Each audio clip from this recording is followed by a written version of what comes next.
Onların iPhone'u varsa öbür tarafta Samsung var. Serokkomarê Tirkiye Recep Tayyip Erdogan bang kir ku berhemên Amerîkayê boykot bikin. û got iPhoneên wan hebin li hember Samsung heye, markayên Türk Vestel û Venus hene. Daxuyaniya wî weke merheleyek nû tê binavkirin di krîza navbera Amerîkayê û Tirkiyeyê piştî rewşa Keşebûnson. Cîgirê Serokkomar Fuat Oktay jî ragihand li ser hin berhemên Amerîkayê bacê zêde dikin ku ev biryar li dijî êrişên Amerîkayê li ser ekonomiyê Tirkiyeyê hatiye girtin. Li gorî vê biryarê, baca birinc, fêkiyên bidendik ve xwarinên bi alkol, çixare, komir, otomobîl hatine zêdekirin. Li gorî Wezareta Ticaretê a Amerîkayê di sala 2017 de 9 milyar û 412 milyon dolar berhem ji Tirkiyeyê hatine sendin. Her wisa 9 milyar û 741 milyon dolar berhem jî firotine Tirkiyeyê. Gelo ketina qîmeta lîra li hember dolar û peyamên Erdogan li ser bazarê bandorek çawa çêdike. Me ji dikandarên Amedê pirsî. Abdurrahîm dige bavê xwe bi salan li ser kolana gaziyê li dikana xwe berçavkan difroşin. Lê dibêje ji ber ku dolar pir zêde bûye du hefte zirarek mezin kirine.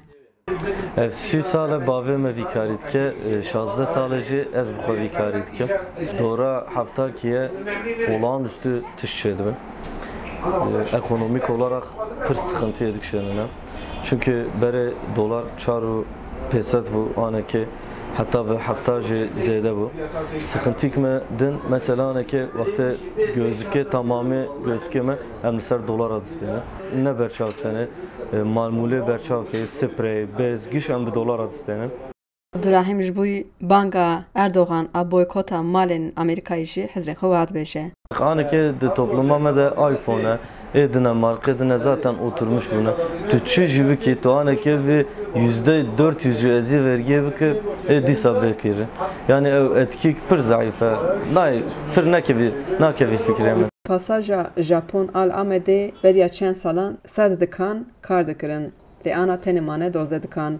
Dikandar dibêjin molên mezin dawîl wan anîne. Lê hemî alavê dikanên wan ji derveyê welatin lewma bi dolar û euro ne û didin zanîn ku di hefteyek de ji sedîsî zirara wan çêbûye.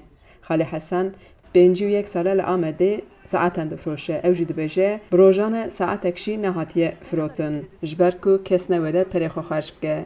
80 liralık saat. Saateki bi 8 lîreyan bûye 130 lîre. 80 lira. Me ji Hosta Hesen pirsî ku rewşa aboriyê wiha dewam bike bandora xwe çawa serte bike wiha bersivan. Wallah em êdî nikarin tiştekî bistînin û em nastînin jî. Banka Serokkomar a ji bo boykotkirina malê Amerîkan çareseriyê tîne? Onlar çözüldü niye? Belê çareser dike çi mana? Baş e bila malê Amerîka nastînin. Onların malı. Piraniya dikandaran dibêjin ew newêrin ji kamerayê re biaxivin ji ber ku raportek dikare serê wan tê xederdan. Li çarşiya Zerfraşan jî rewş xirab e. Rêbiye û çariyek bûye 400 lîra. Fırat Gökşin, müdürê kompanya Altınayê dibêje bihabûna dolar firotna zêran sekinandiye. Di nav hefteyek de me di dûra 670,000 lîra zirar kir.